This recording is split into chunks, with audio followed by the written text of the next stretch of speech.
This is the Seven Figure Agency Podcast. Discover the strategies and techniques to grow a highly successful and profitable digital marketing agency with your host, Josh Nelson. Excited to have you on with us live. We have a really exciting session that we're going to be doing today. We've got Michael Borgelt and Brittany Filori from 51 Blocks. In my mind, the top white label agency in the country for agencies that need help with websites, SEO, paid search. I'll let them kind of talk more about what it is that they do.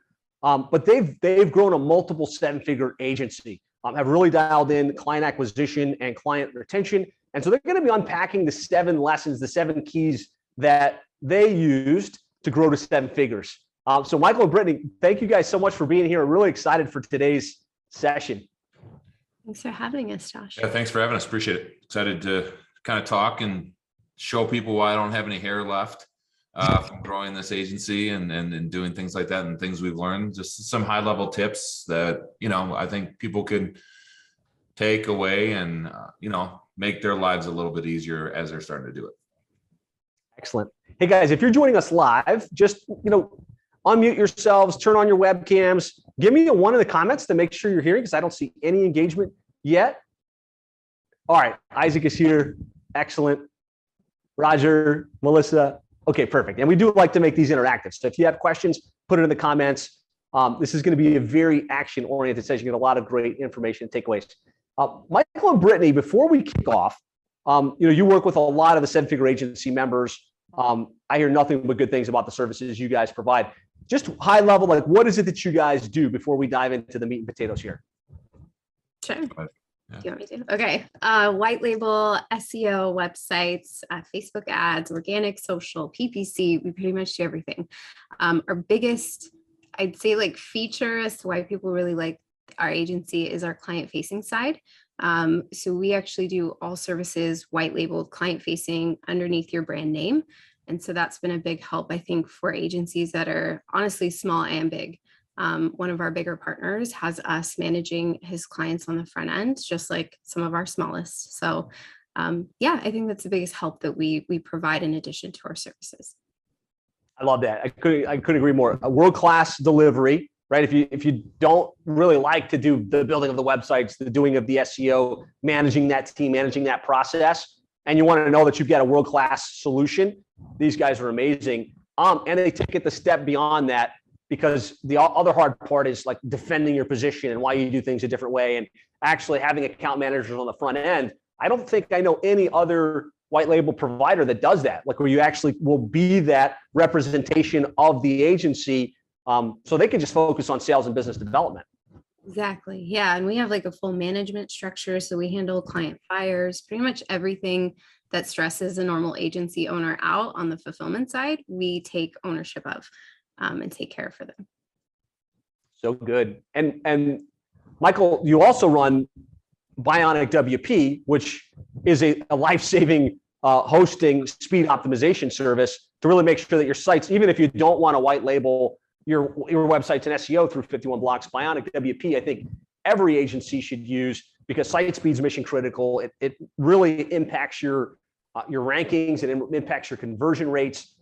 And we struggled with this for years, and we finally moved to Bionic WP, and all of our sites are lightning fast, green on green GT metrics. And it's not as easy as loading a plugin, right? There's daily activities that your team does to make that a reality. Can you talk a little bit about that for the group? It's a great tee up. I appreciate it. And obviously appreciate, your business as well as always. But, one of the things I think that really separates us is we monitor the speeds and we address those proactively as well. We have a whole dashboard that monitors the speed. If it falls below a certain threshold, we address it and we'll fix the scores proactively. And obviously, if we don't get it to it quick enough, you guys, our clients write in and have us address immediately. And also we do a little deeper dive of fixing tickets kind of thing. I kind of like to say we bring in the hosting world support, or agency world support to the hosting world is really what we're doing, right? Because I think a lot of agency owners provide really good customer service. That's what you have to do in our world, where the hosting world struggles a little bit in that space. So it's kind of bringing that over there and doing a deeper dive into, problems, issues, not just saying, hey, go talk to your developer, but really trying to find those problems. So that, and, obviously managing the core theme, plugins, updates, all of that is part of it as well. So. Amazing. So guys, if you're listening to this now as a member and you're thinking, you know what, I need some help with my hosting, or I'm not loading fast. For us, it was a challenge because there are big providers that will just run GT metric reports on your clients. And if you're not green on green, if you're not performing well with site speed, it's a little hole that they can plug into. If you're thinking you'd like to learn more about their white label services, 51 Blocks, I can't highly recommend them enough. We refer them, members use them. Members have built their whole agency fulfillment engine on what they do. So with that said, I don't want this to be just a sales pitch for 51 Blocks, but I think they're amazing. Let's dive into it. Give me a 1 in the comments if you're excited to kind of see what the keys are, because you guys now approximately, I don't know if we can talk about this, but approximately how much revenue are you guys doing in the agency? Currently the agency is doing a little over 2.5 million, and that doesn't include Bionic's revenue as well. So good. Congratulations. And you don't get to that size without providing great service, especially if you're white label, right? Because it's not easy to fulfill white label and retain white label. So you've learned a lot about sales. You've learned a lot about positioning. You've learned a lot about delivering and client retention. So let's dive into it. I'm going to hand it off to you guys and let you run with the 7 keys. Put a 7 in the comments here if you're excited about hearing these 7 keys to 7 figures from an agency that has done it and lives it. Awesome. Cool. Lots of 7s.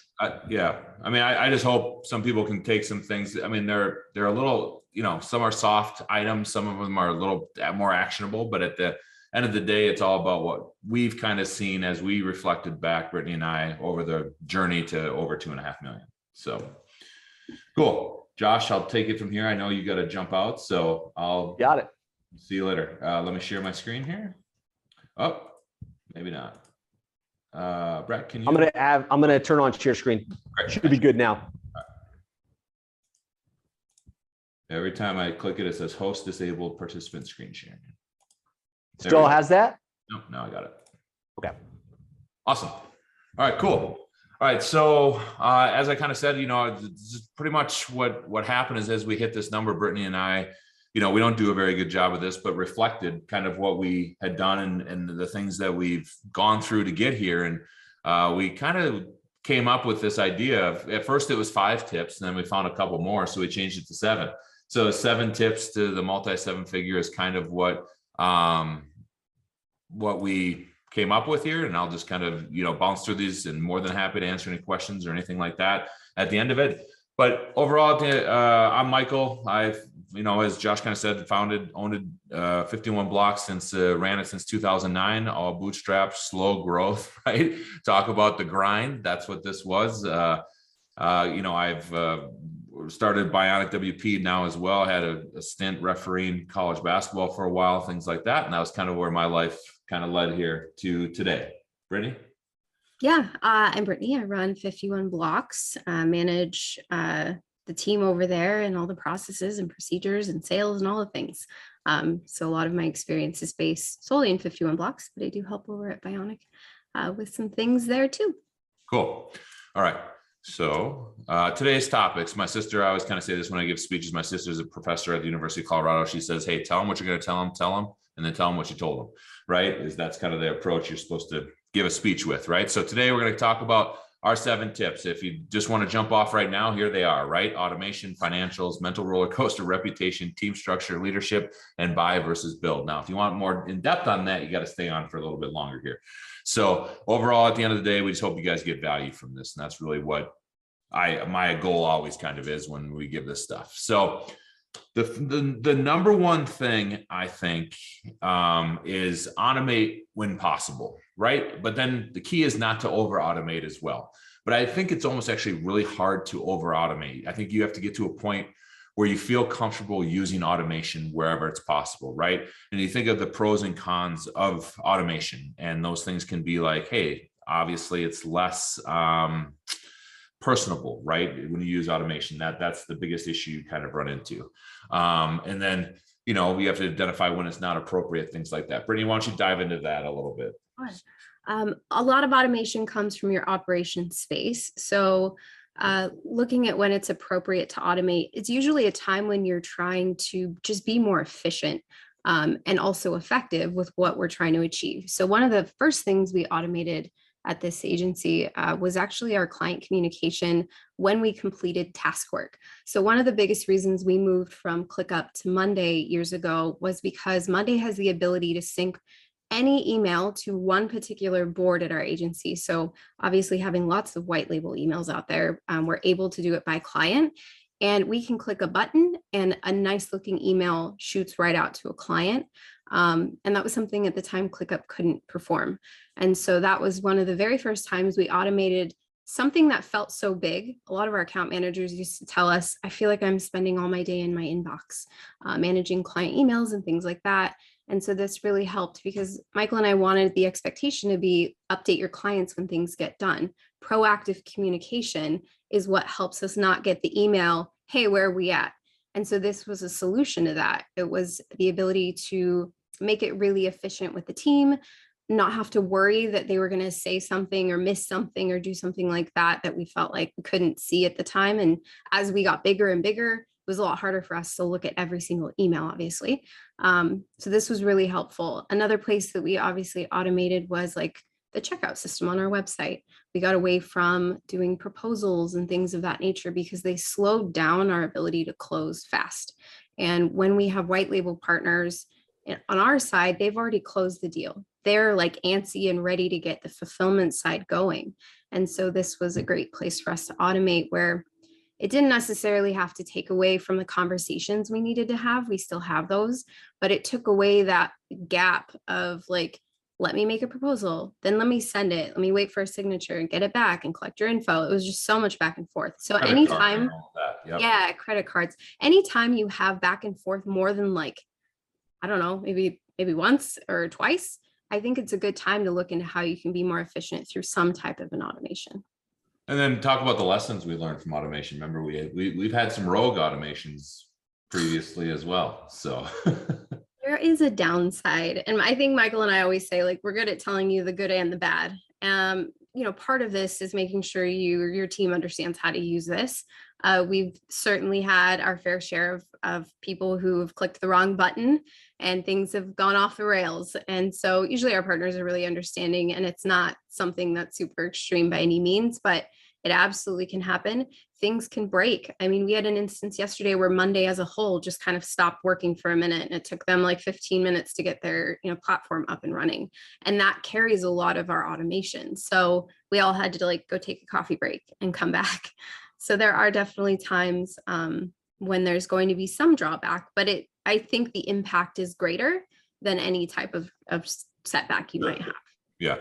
And I think this is the tip from this is leverage the right automations to save money and time. And those are the tools that you can use as Integromat, Zapier, and Monday. But for example, right here, this is our pizza tracker for our website process, right? You guys can see there's probably 40 or 50 different automations here going on, doing different things, right?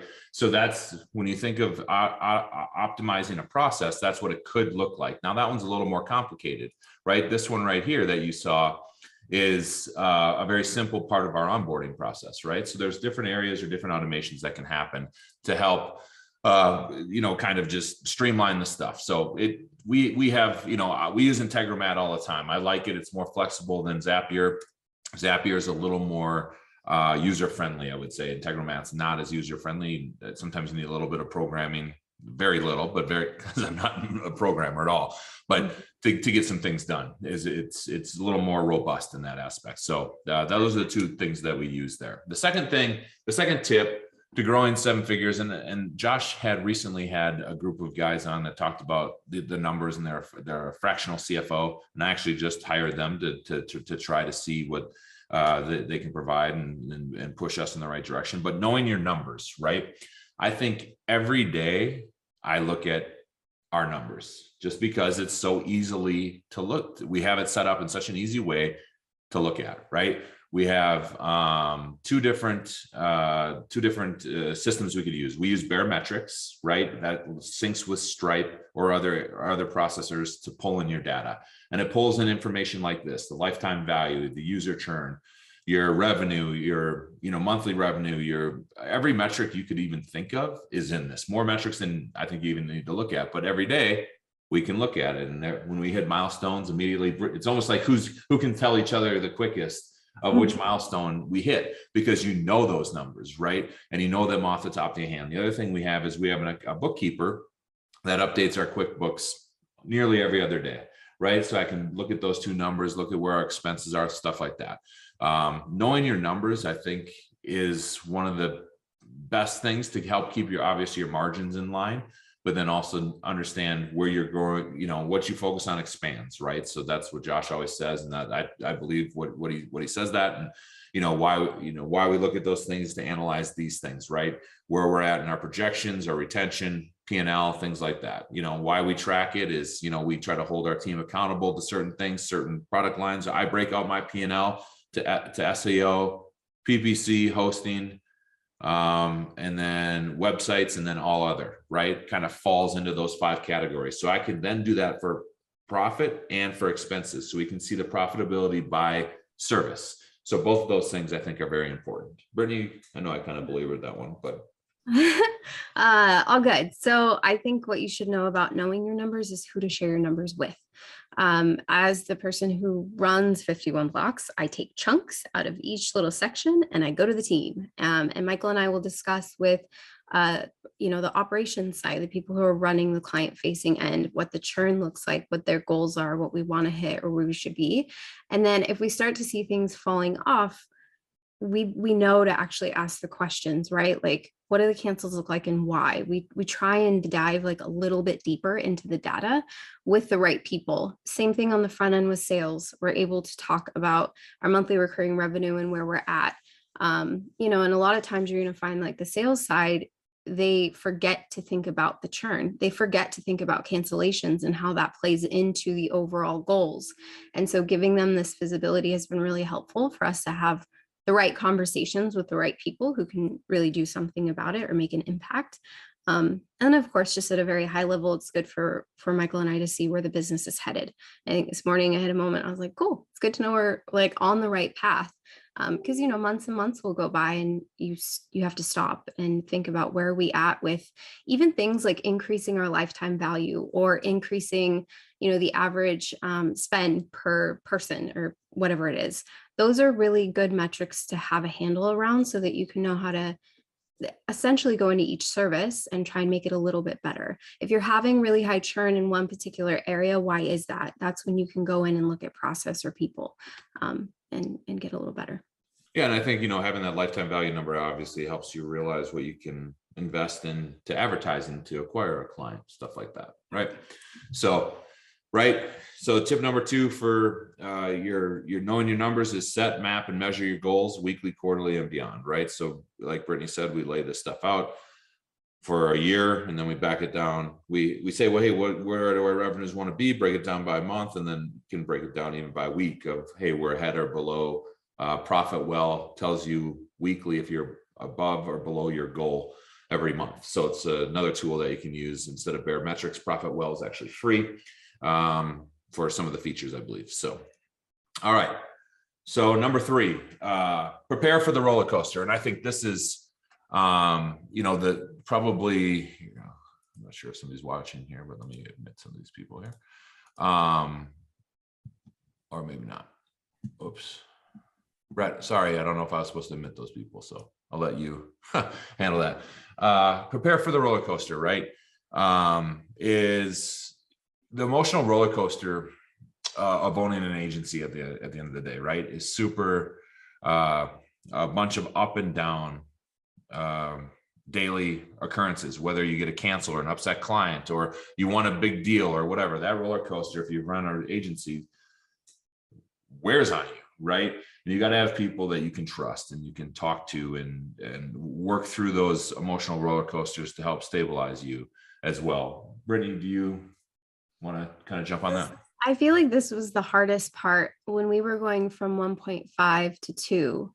There was a lot of stress because we hit a block and we couldn't figure out like where to go. And with that comes a lot of stress. Every cancel felt so monumental. It didn't necessarily need to, but that was our perspective at the time because we were trying so hard to break through a ceiling. And so I think having obviously each other, I'm sure a lot of you have like a second in command, so to speak, or someone that you rely on to talk through all of these things with. That is just so important. Michael has a funny like way of framing it, but when I came along, he said it was like he was just trying to like hold everything up, and I came behind him and put the tape up, right, so that things could finally start kind of sticking. And I think that's really important emotionally, that you have somebody, you know, your vibe attracts your tribe kind of thing. You have a team around you that you can go to and say, let's fix this problem together. And explain how you're feeling. And I think that that's the right people around you will receive it and support you. And I just don't feel like it's talked about enough. Like it's such a stressful thing to run an agency. It really is. And so making sure that you've got a good support system around you is going to be key to helping you get through some of the harder hurdles, in my opinion. You know, and the point that you're talking about, the cancellations, is what Isaac's kind of asking, right? When you first started your agency, what was your client retention, or what should that be? I was still carrying what I thought my retention rate should be when we were over $1 million, right? We didn't have cancels or things like that. Like wasn't acceptable to me, right? There's no reason anybody should leave, but at the end of the day, there always is, right? People close their businesses. They want to try somebody else. They no longer have the funds, or we've outgrown them, whatever it is, or they have outgrown us, whatever it is, right? Is always something that you can't always do what you did to get there and continue to do that, I guess, is kind of the thing. I would say your retention rate, our goal is 3%, right? I think right now we're at 3.5 or 4. I think, if you're smaller, it should be smaller, right? You obviously got to try to keep those clients to then move up and to kind of move in the right direction. But that's kind of what I would say in regards to what your retention rate should be.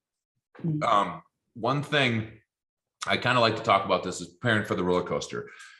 Write Tom in the chat. I'll do a Josh here. Write Tom in the chat if you know who Tom Brady is, right? Tom Brady is quarterback, big time star here in the States. Recently had a documentary called, the GOAT, right? Had a documentary called Man in the Arena, right? And I didn't really like Tom Brady very much, but I watched it anyways. And one of the last episodes, the producer, it's right at the beginning of the show, the producer's like, hey, you need to tell a story. And Tom's like, oh, I need to tell a story. He's like, yeah. So he tells this old fable that Tom believes in. I'm going to explain it to you guys because I think this is the roller coaster that we have. He's like, Tom says this, he's like, hey, one day, a farmer, he has horses, and his horse runs away, and his neighbors come over and they say, oh my gosh, that's so horrible. You lost your horse. That's not, that's such a horrible thing to have happen. And the farmer goes, well, maybe. The next day, the horse comes back and it brings a whole bunch of other horses with it. And the neighbors come over and they're like, oh my gosh, this is amazing. You got 4 more horses. This is incredible. And the farmer says, maybe. The next day, the kid, his son is riding one of the new horses and he bucks off and breaks his leg. And the neighbors come over and they're like, oh my gosh, it's so horrible. Your kid broke his leg. And the farmer says, maybe. And then the next day, the army comes and starts drafting kids, and all the neighbors come over and say, you're so blessed. Your son didn't have to, go into war because he broke his leg. And he said, maybe, right? And Tom's point was, sometimes those things that happen to you, whether you win a Super Bowl or lose a Super Bowl, sometimes it's the best thing or the worst thing, or you don't know what it is until the future, right? So those lessons you learn, or that client that cancels now, we had a client that canceled that was paying us $250,000 a year. That's a lot, right? Or I think it's $350 actually, $350 a year. They canceled. And obviously in the moment you're like, oh my gosh, but at the end of the day, it was actually one of the best things that happened to us. It allowed us to disperse and not have such a client focus in our agency and our revenue, things like that. So I just think it's such a cool story to see. Even Tom Brady, he was talking about even when he won Super Bowls, it wasn't the best thing for him because some of the motivation was lost. Then when he loses a Super Bowl, the motivation would be there, right, to push him. And it's those things that can kind of do things like that to prepare you for the roller coaster. But at the end of the day, staying fairly even is where you kind of want to be. There are ups and downs in where we go, but trying to take some of the emotion out of it helps with that, is kind of, I guess, what I'm saying. So anything else on the emotional roller coaster, Brittany? No, just have good people around you. I think that's Okay. the most important thing. Great. Yeah. So build a strong network. You know, my sister always talks about the tribe, my middle sister, not the teacher. She talks about having the tribe around you and be able to build you up. Not those people that always say, hey, you shouldn't do that. You can't do that. That's too risky, all that stuff. Those are, you don't always want people to say, yeah, you should do it too. You want people that are very balanced in both areas. And that's what I really appreciate about Brittany's relationship, right? Is where she very much balances me when I'm emotional. And I think I try to do the same for her through it, right? We talk about, we have clients that have made us that won't want to talk to one of us, right? She had a client that, believe it or not, actually didn't want to talk to her. I had no idea, that said that she was too bubbly or whatever, right? And he didn't want to deal with her, so I dealt with him, and then vice versa. And then at the end of the day, sometimes those clients aren't the right people for you in your agency anyways. Yeah. Tip number 4 would be reputation matters, right? Brittany, I'll let you take this one here. Sure. I mean, we've seen over time how one bad experience, of course, it can have a domino effect, right? One person hears one story, comes to you, and you have to justify yourself to the next person. And so making sure that you have a good reputation, I think at the root of that is making sure you have good business ethics, making sure that you're doing the right thing for everybody. Whether it's obviously the end client for you guys, for us, it's both white label partners and clients. Michael and I sleep well at night knowing that we're always doing the right thing. We've always tried to make it fair, make sure that everybody's taken care of. And so when someone's unhappy, it's really not hard for us to go back in and say, okay, here's kind of the storyline, and we can get into that if you want. But essentially making sure that you're getting the good experiences and you're using that as far as your perceived authority, right? I think that's a really important thing that we didn't do for a long time. And for us, it's hard because with white label partners, they don't necessarily want to disclose that they're using a provider. So that was a big challenge that we had to overcome. And the other thing is just, I think it's funny that we all try and go out and collect reviews, but I don't know that a lot of people necessarily love giving them. And so finding new ways to get those. For us, we actually started doing interviews with our partners, not to get ourselves talked about at all, but it ended up being that way as we were kind of going through those agency success stories. And that was one way that we were then able to kind of leverage, I guess our name and show that we had a decent reputation. So Michael, do you have anything to add? No, I think that's great. I think you kind of hit it that, obviously reputation matters. And we actually had some people say that, you're one, I mean, not that this isn't great, you're an agency that doesn't have a 5-star review. And that was actually what made us believe your reviews were reputable, at least, right? Not everybody's going to love everybody, and that's okay, right? We all choose to do business with who we want. And at the end of the day, some people aren't going to like you, and that's okay. And we just really try to document the process so that both teams have the same expectation, things like that. So build a business and team that reflects your values and ethics. That's kind of what we talk about there. Number 5, I'm sure you all have heard this from Jim Collins and Good to Great, even though that book, I think something like 70% of the companies have now failed, right? But the lessons in the book are valid, at least for me. And I very much saw it in our agency where right people, right seats, right? So you can have the right people working in your company, but they might not be doing the right thing. They're not passionate about it. They might not love that job, or their skill set's not there. When you move them to a new seat, they're great. Sometimes you have the right seats, but not the right people in there, right? And that's kind of how I kind of look at it every time we have somebody in here and they're struggling. We always ask the question, is it people or process, or is it the seat, right? We always ask those questions around right people, right seat, and what they're doing. Ready? Yeah, this is one of my favorite things, actually. I just wrapped a SEO meeting yesterday, and I had all of the team follow our people analyzer. If you're part of EOS, you know that the people analyzer takes your company's core values. You take on one side your whole team, and then you rate them against your bar, basically where everybody should inevitably be if they are the right fit for your team. And we had our whole team do it and keep it to themselves. I don't want people to have to share it. It's kind of personal when they're reflecting on this. But it was very cool to actually have them participate in this. And we went over all of this essentially is making sure that you really have passion for what you do. So as a manager, it's making sure that everybody here feels supported with their education, with where they're headed. We just opened up career paths in our agency. And so that was what we were kind of going over. And I had so many people reach out to me afterwards to say, like, I feel so motivated. Like, this was what we needed. We needed a way to kind of look forward to the next thing. And so this is actually a little itty bitty snapshot of our older structure when we were a smaller team. And this is how we're, Michael and I always feel like we're kind of there to support the team. So it's like if you were to flip this upside down, but this is how EOS lays it out. And Michael and I are at the top, the visionary, your implementer, making sure that we're carrying the ship, right? We're headed in the right direction. And then each person below that usually has someone who's either helping them, managing them. And this helps us identify a few things as we lay this out. Usually it's where we have a seat that needs to be filled, and then where we have the right support system for each little section. So I recommend doing this in your agency, especially if you have, I think if you have VAs, this is also an important thing. If everybody's here in-house with us, but I think if you're managing a lot of people, this is a great way to set it up. And then sit down with your people and ask them, are you passionate about this? Do they have the capacity to do it? That was another part of the people analyzer that's really great. Do they get it? Do they want it? Do they have the capacity? And those are really important questions that need to be answered. Sometimes you have great team members, really smart, they can do the job, but they just never really hit the mark. Maybe they're just not in the right seat. We have Lisa, who a lot of you probably know if you work with us. She's bounced around from being a website manager to an SEO account manager to being our client success manager, because we knew Lisa had the right personality to be in this business. She hit on our people analyzer, the core values, but did she get certain positions or did she want certain positions? Those are the things that would flip. And so we would try and find the right spot for her. And sure enough, we did. Her passion's customer service. And so she loves being on that front end.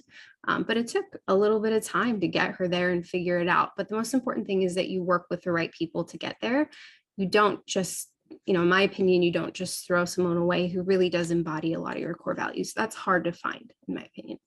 Yeah. And I think one of the things that as we went through the EOS process that we saw was hiring for passion, or putting people in their passion positions, right?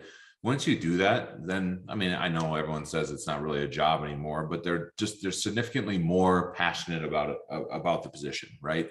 And they're more bought in and all of that, right? So, Jay, what's up, man? I see you on here too. I appreciate the video. I like when people have videos so I can at least read some body language. He asked, do you do EOS and core value exercise with leadership or the entire team? When we first did it, it was just Brittany and I with our EOS coach, and we laid out what we wanted our core values to be, right? And I think those needed to be defined by those people that you want, to run the agency, and that's Brittany and I, right? I didn't want a contractor to, for me to say no to one of their core values when it wasn't something that I believed in or whatever it may be, right? So we first did our core values of what we wanted the agency to stand for and the 4 or 5 things that we measured people across, right? So it was just her and I in a room duking it out about our core values. That was super fun. I think anybody who believes in your mission could participate in this exercise. With EOS, what our coach had us do was like throw just words out. Michael and I sat there and he wrote them all on the whiteboard, and then we narrowed it. Because there were certain words that meant the same thing, right? Or they meant something similar. And so that's how we got to ours. So it's up to you, but I do think it's going to be the people who understand the mission of the company to be able to sit through and then say, okay, what does this mean in terms of our values? But it's really teach them. Yeah. And there was one question we missed before was Kevin asked, do you use a scorecard? We used to, the scorecard. Before we got Barometrics, we did use a scorecard. The Barometrics resembles a lot of that. For our sales guy, I would say that once upon a time, we were using something very similar for his KPIs, like how many calls did we have, right? We made a lot of those metrics to see if we were on track with our pipeline. And I think that's very helpful to started. I think ours just transformed over time. And as we got larger, as we really just knew our groove, we didn't necessarily need the whole spreadsheet and going through each one of those all the time. But if it's a tool that helps you, then I recommend keeping it. And this kind of gets to that point, right? Have measurable KPIs, audit performance regularly, and, reward often is kind of, we just took what Nate and Drew had for Tax Pro Marketers in the last mastermind that we had where they give some days off, right? We now set up our structure to provide for that. If they hit certain KPIs and do certain things and we measure their performance, they'll get that reward, right? So that's kind of how we did take that information. It isn't a full week off, but we do have a couple days off to start the implementation of it, to see how it affects our agency and kind of go from there. So that's tip number 5. Oh, here we go. Number 6, right?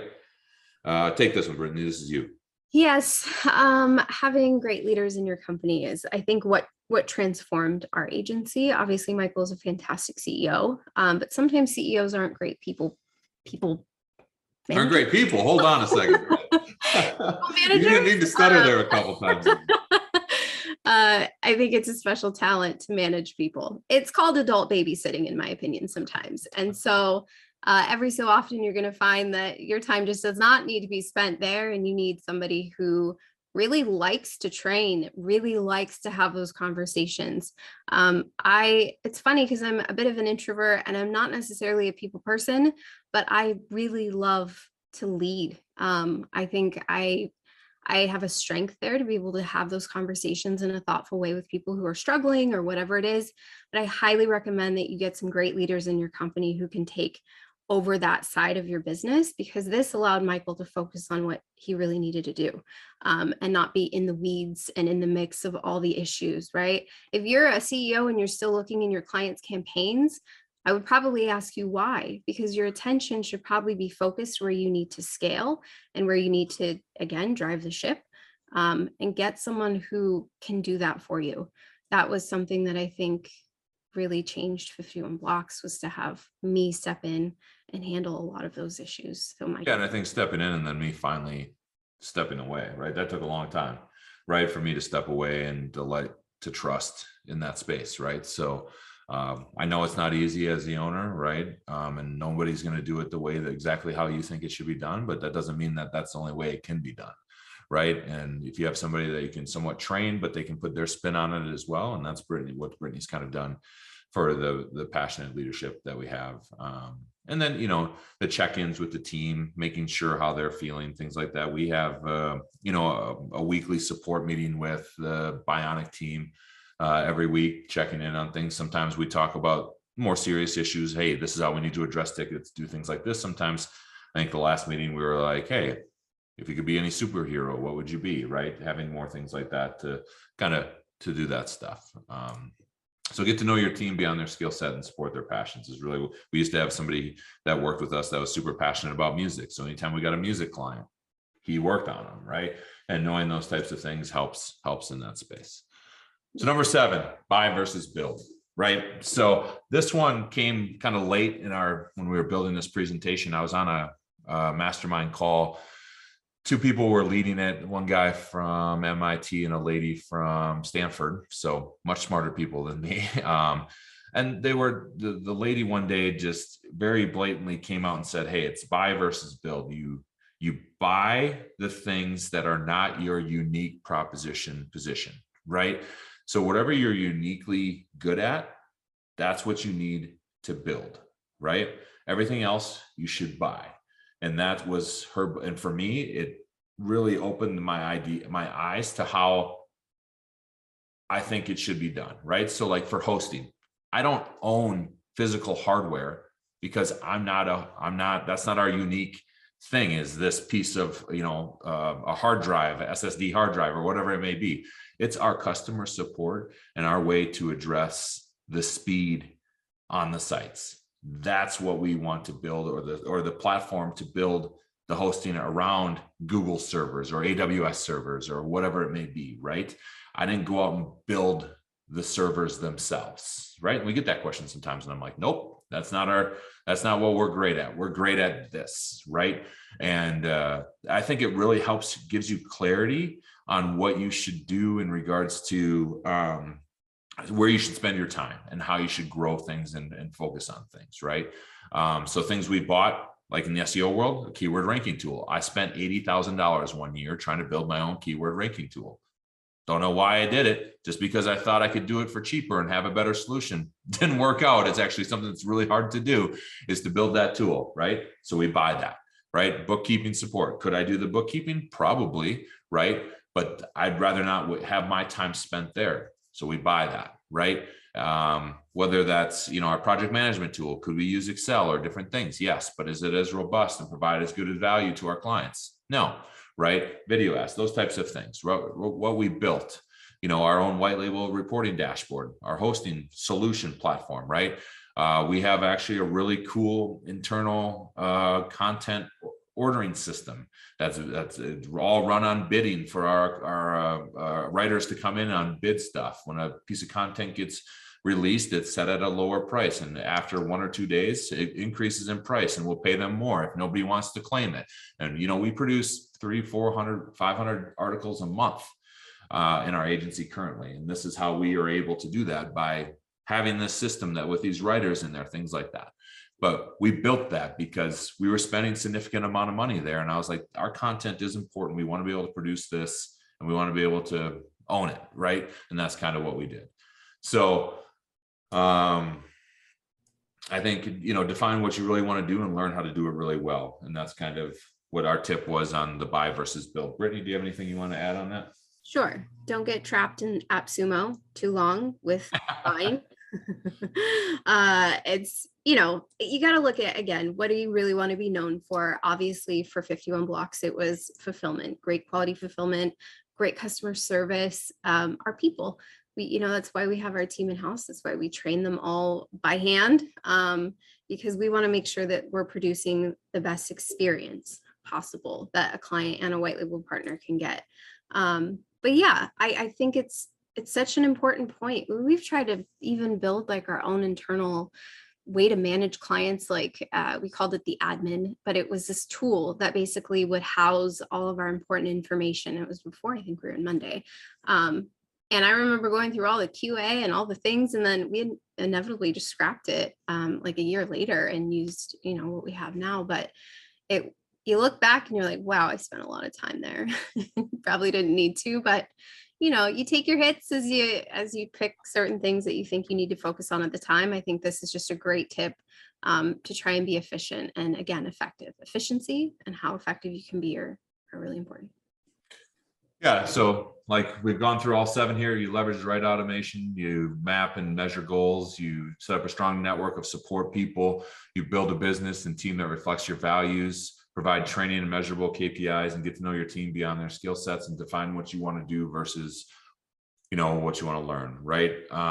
One last little tip, and I think everyone's kind of seeing this, obviously, building authority through sharing knowledge, right? And that's what Josh is pretty amazing at. He gives so much, and everybody loves him for it, but at the end of the day, we all still pay him money, right? So it's kind of funny how it all kind of works, right? But he's really good at building the authority through knowledge, and position himself as obviously his agency is doing great, and the same type of thing. We've kind of started to do the same thing with our digital marketing playground. That's actually where this talk came from. We actually presented it there first, and I think Justin or Josh saw it and asked us to present it here, right?